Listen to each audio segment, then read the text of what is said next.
मुनकिरीन ज़कात ने दीन में इर्तिदाद का रास्ता निकालना चाहा, तब खुदा ने अपना दीन बचाया सिद्दीक़ अकबर के जरिया।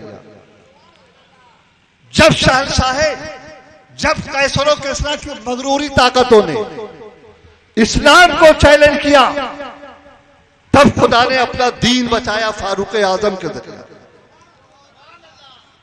जब खारजियत ने अपना सर उठाया, तब खुदा ने अपना दीन बचाया मौलाए कायनात के जरिए। जब यजीदियों ने अपनी फितना सामानियों का सामान मुहैया किया, तब खुदा ने अपना दीन बचाया हुसैन इब्ने अली के जरिए। और जब एतदाल का फितने का पानी सर से ऊंचा होने पर आया, तब खुदा ने अपना दीन बचाया इमाम रब्बानी के जरिया। और जब शहंशाह अकबर ने दीन इलाही के नाम पर नया दीन पैदा करना चाहा, तब खुदा ने अपना दीन बचाया मुजद्दिद अल-फसानी के जरिया। और जब वहाबियतों नजदियत और जब कादियानियत देवबंदियत ने अपनी फितना सामानियों का मुजाहरा किया, तब खुदा ने अपना दीन बचाया इमाम अहमद रजा के जरिया। तब खुदा ने अपना दीन बचाया मुजद्दिद मिल्लत के जरिया। तब खुदा ने अपना दीन बचाया फाजिल बरेलवी के जरिया। अज़ीज़ाने मिल्लत इस्लामिया, काबिल एहतराम बुजुर्गों और अजीज दोस्तों, आज हमारे उलमा जिन दुश्वारियों कठिनाइयों से गुजर रहे हैं, इसका सही अंदाजा आपको नहीं। एक सुन्नी पर हर तरफ से तीरों नस्तर की यलगार, कहीं अहले हदीस गैर मुकल्लिद ने फितना उठा रखा है, तो कहीं देवबंदियत शिरको बिद्दत का आइटम बम लिए खड़ी हुई, कहीं कादियानी धन दौलत का लालच देकर मुसलमानों का ईमान लूट रहे हैं, तो कहीं खारजियत नए अंदाज से अपना सर उठा रही है। दोस्तों, तुम ही इंसाफ से बताओ, ये ईमान की सौदाबाजी नहीं है तो और क्या? जिस तरह आज जूते और टोपी का मोल भाव हो रहा है, जैसे सब्जी का मोल भाव हो रहा है, वैसे ही आज ईमान का सौदा हो रहा है। तबलीगी जमायत में आ जाओ तो इतनी तनख्वाह दी जाएगी, जमीयतुल उलमा में शरीक हो जाओ तो दुनिया संवर जाएगी, कादियानी हो जाओ तो तुम्हारा बैंक सिस्टम कायम कर दिया जाएगा, और देवबंदी हो जाओ तो मिलाद और फातिहा की रकम तिजोरी में चली जाएगी। दोस्तों, तुम इंसाफ से बताओ, ये ईमान की सौदाबाजी नहीं है तो और क्या है? मत सोच लो ये खोखले किर्म खुर्दा पौधे की आबियारी कभी इसको शादाब नहीं कर सकती। रेत की दीवार पर महल की तामीर नहीं हो सकती। जुब्बा और दस्तार का कहगल इसको बुनियाने मरसूस नहीं बना सकता। ये कागज की नाव है, हम तो डूबे हैं सनम, मगर यार क्यों में डूबेंगे। कागज की नाव न तो खुद महफूज, न इसके सहारा बनाने वाले महफूज, दोनों तलातिम खैज तूफान के नजर हो जाएंगे। अज़ीज़ाने मिल्लत इस्लामिया, काबिल एहतराम बुजुर्गों और अजीज दोस्तों, आज आपने सुना हमारे उलमाओं से, और कहने वाले कहते हैं, मुझसे कहते हैं कि वो तो जाहिल है, वो आलिम नहीं, वो कुछ नहीं जानता, वो कैसे मदरसा अशरफिया में पढ़ा। लेकिन मेरे दोस्तों, मैं उसे क्या बताऊंगा? उनके घर वाले से पूछो, उनके बड़े भाई से पूछो जो बाप के बराबर दाखिल है। उनकी किताब गुफ्तार का गाजी किरदार के आईने में देखो, वो लिखते हैं कि ये पैदाइशी फित्ती था। तुमने पैदाइशी वली का नाम सुना होगा, लेकिन पैदाइशी फित्तीन का नाम नहीं सुना होगा। ये पैदाइशी फित्तीन था। मदरसा में जब पढ़ता था, हमारे उलमा ने भी अभी तकरीर में बताया, कलकत्वी साहब ने कि जब वो मदरसा में पढ़ता था अशरफिया में, तो वहां हंगामा पैदा किया और वहां से भी निकाला गया। उसके बाद मदरसा हबीबिया में गया, वहां भी हंगामा बर्पा किया, वहां से भी निकाला गया। वहां से मदरसा गरीब नवाज गया, वहां भी हंगामा बर्पा किया, वहां से निकाला गया।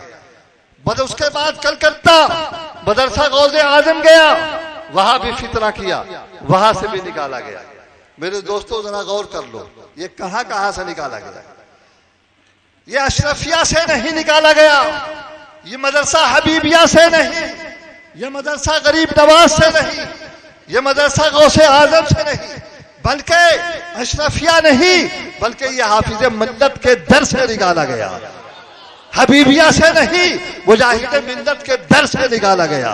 गरीब नवाज नहीं, गरीब नवाज के दर से निकाला गया। मदरसा गौसे आजम नहीं, गौसे आजम के दर से निकाला गया। और जो इन तमाम बुजुर्गों के दर से निकाला गया, उसका किसी घर में ठिकाना होगा। और वो फखरन कहता है कि हमने तो फला से तौबा करवा लिया, फला से तौबा करवा लिया। अरे जालिम, अभी सुना, तौबा करना, तौबा इस्तगफार करना, ये वलियों बुजुर्गों और नेकोकारों का काम, नबियों का काम। हजरत आदम अलैहिस्सलाम 200 साल तक तौबा करते रहे, तो क्या तुम उनकी औलाद होकर 2 दिन भी नहीं तौबा कर सकते हो? उनके सुन्नत पर अमल नहीं कर सकते हो? शैतान ने कहा था, ए परवरदिगारा, तूने मुझे मरदूद किया आदम के लिए। सुनो, मैं जिस बुनियाद पर गुमराह हुआ, जिस बुनियाद पर मुझे मरदूद किया, मैं भी औलाद आदम को गुमराह करूंगा। शैतान ने कहा, मैं आगे से आऊंगा और उसे भटकाऊंगा। रब ने कहा, जालिम, तू आगे से भटकाएगा? उसने कहा, हाँ। पीछे से आएगा, मैं भटकाऊंगा, दाएं से आकर भटकाऊंगा, बाएं से आकर भटकाऊंगा। रब ने कहा, जालिम, 4 रास्ता तूने रख दिया, मगर 2 रास्ता मेरे बंदे के लिए। तू आगे से भटका, बाएं से भटका, पीछे से भटका, दाएं से भटका, लेकिन जब मेरे बंदे को अपने गुनाह का एहसास हो जाएगा और वो सर सजदे में झुकाकर अपनी गुनाहों से तौबा कर लेगा, मैं उसके गुनाहों को माफ कर दूंगा। तुम दाएं और बाएं, आगे और पीछे से भटकाएगा, लेकिन जिस दिन मेरे बंदे को अपने गलती का एहसास हो जाएगा, सर आसमान की तरफ उठाकर दुआ के लिए हाथ उठाएगा, 2 कतरा आंसू बहाएगा, मैं उसके सारे गुनाह माफ कर दूंगा। शैतान कहता है मैं भटकाऊंगा, अल्लाह कहता है मेरा बंदा तौबा करेगा, मैं माफ कर दूंगा। शैतान कहता है मैं दाएं से भटकाऊंगा, अल्लाह कहता है मैं माफ कर दूंगा। ये कहता है आगे से भटकाऊंगा, अल्लाह कहता है मैं माफ कर दूंगा। ये कहता है पीछे से भटकाऊंगा, मेरा रब कहता है मैं माफ कर दूंगा। तो भटकाना ये शैतान की खासियत है, और तौबा और तलाफी और इस्तगफार करना ये नेक बंदों की खासियत है। तो तौबा करना ये बंदों की खासियत और ना तौबा करना ये इब्लीस की खुसूसियत है। वो फखरन जालिम कहता है, अरे एक बार किया, मैं इसे 1000 बार तौबा कराऊंगा, 1000 बार तौबा कराऊंगा। ज़हे नसीब कुदरत मुझे तौफीक दे कि मैं 1000 बार किया, 1,00,000 बार तौबा इस्तगफार रब की बारगाह में करता रहूं। अगर गुनाह करूंगा तो गलती की तलाफी होगी, और अगर गुनाह ना होगा तो मेरे दर्जात बुलंद होते चले जाएंगे।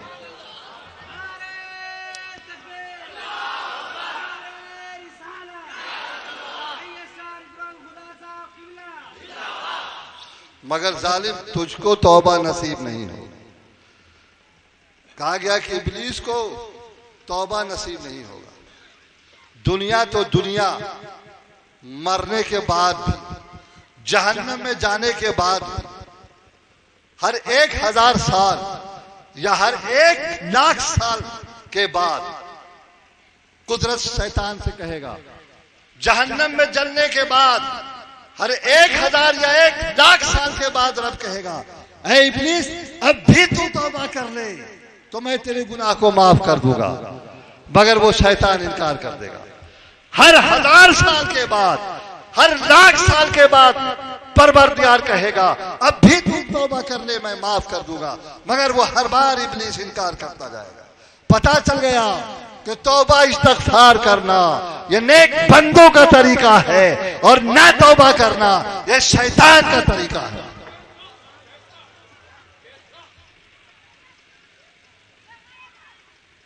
मेरे बुजुर्गों और अजीज दोस्तों, मसलहत कोशी का दौर जाता रहा। दूध और पानी अलग हो चुका। जो कुछ कहो डंके की चोट कहो। दीन में चिकनी चपड़ी बातें दुरुस्त नहीं। हक को बातिल तुम पर वादे हो चुका है। समझ में नहीं आता तुम्हें कब तक झिझोड़ा जाए।